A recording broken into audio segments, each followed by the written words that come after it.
Welcome to Core Content Today for November 2nd, 2019. This is the show where I break down some of the biggest stories happening in the world of core content right now and give you my opinion on them. Now, this is my opinion. If you want to learn more about these stories, check out the show notes down below. I'll put a link to each story there so you can read about them for yourself and come up with your own thoughts. I'd love to hear from you. If you're new here, hit that subscribe button, hit that thumbs up. I would really appreciate it because it lets YouTube know you enjoy what we do. And hopefully we can help you break free from the high cost of cable TV and still watch the shows you enjoy. Let's start off with some deals because a lot's been happening, and then we'll look back a little bit at what happened in the weeks past since it's Saturday. But first up, the Roku Ultra and Roku Express are both on sale for an all-time low price. You can get the Roku Ultra for $79.99, down from $99, and you can get the Roku Express for just $24, down from $29.99. This is a really great deal. These are the 2019 versions, the updated versions of these, which allows you to have improved performance on the Roku Ultra and a smaller form factor on the Express. So check them out. Link in the show notes. Great deals for a Roku right there. And we will also put in the links down below. Post to some of our Black Friday deals we found already. There's not a lot yet. We will be keeping a close eye out there for the best Black Friday deals. So keep an eye over at corecutters.com. And if you find a good Black Friday deal you think is good for cord cutters, click on the Contact Us button at corecutters.com. Send us a message, include a link if you could. That's a huge help so we don't have to try to find it again. And let us know what deals you find. All right, next year in April, NBC is launching a new streaming service called Peacock. This will be their answer to Disney Plus and HBO Max and more. But NBC has been very clear that this will be very different from a Netflix service. This will be very different from what their competitors are doing. There's been talk for a while that it would be free if you have a cable subscription, for example. Now CNBC is reporting that Peacock will maybe have a completely free version with ads, a Pluto TV, Tubi TV, Crackle, whatever you want to call it, version with ads that even if you're not a cable subscriber, you could theoretically give a try and try to use with that. So if you are interested in this, check out the post down below. Jess really broke down everything you need to know about it. But NBC Peacock will not just be a repository for old NBC content. This will also include, for example, new original programming from Battlestar Galactica to Saved by the Bell and more reboots. Actually, not sure about the Battlestar Galactica. Sometimes it's a reboot, sometimes it's a sequel, sometimes it's something different. I don't know. But there's a new Battlestar Galactica show coming if you're a fan of the shows like I have been. But there's a lot more out there to this service. It will, of course, include back catalog of programming. NBC, its parent company Comcast, was very clear during the earnings call that they're going to hold off on giving any details about Peacock until probably next year because they don't want their competitors to learn what they're doing, or at least that's what they say.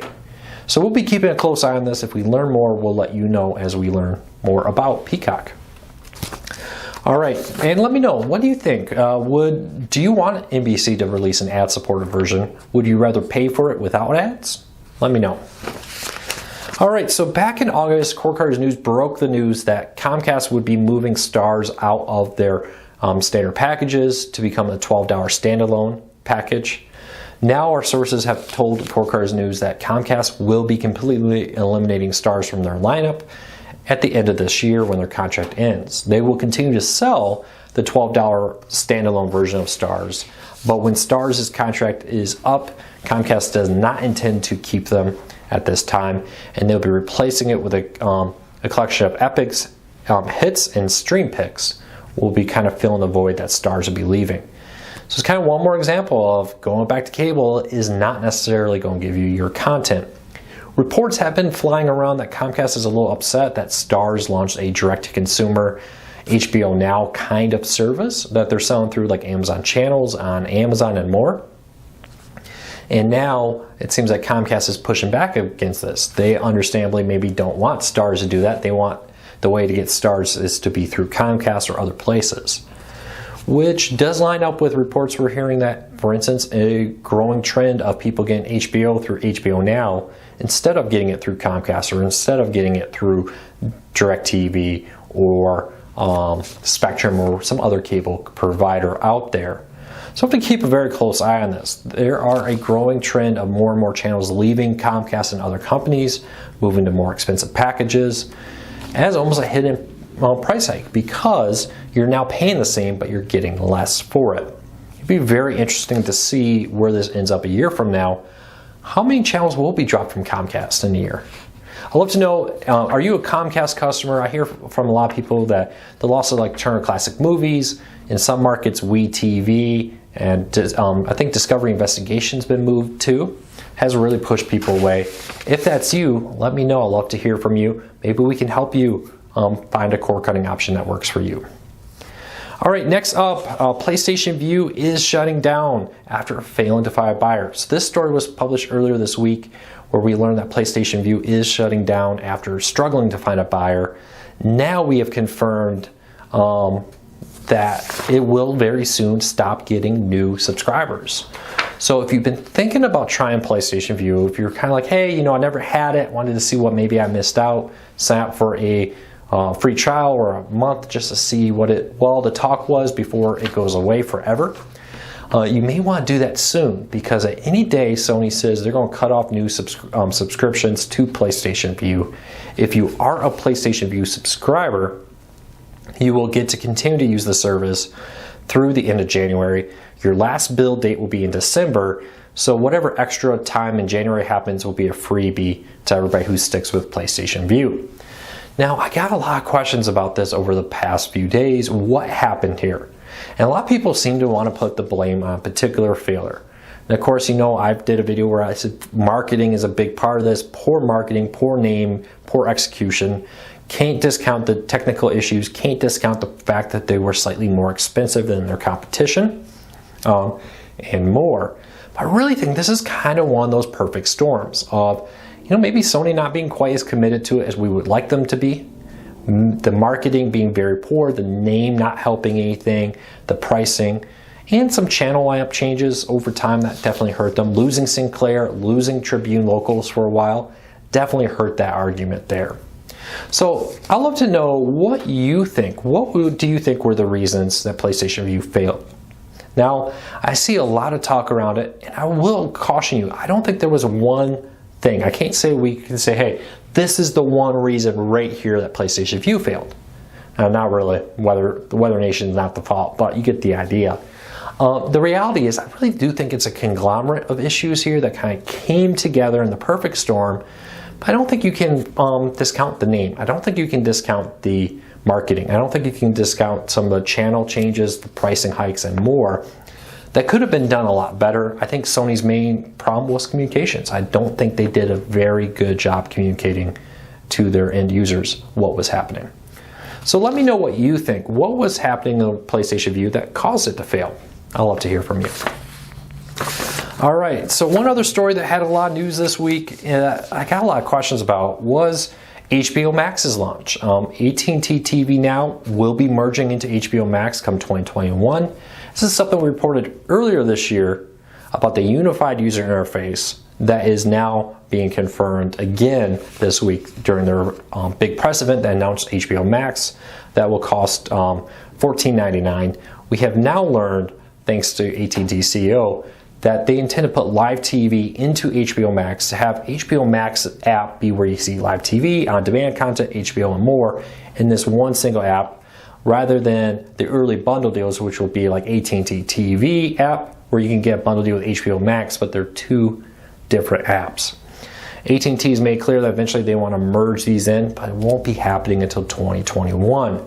I'm going to be very interested to see how this all plays out in the weeks and months to come. And I'd love to hear from you.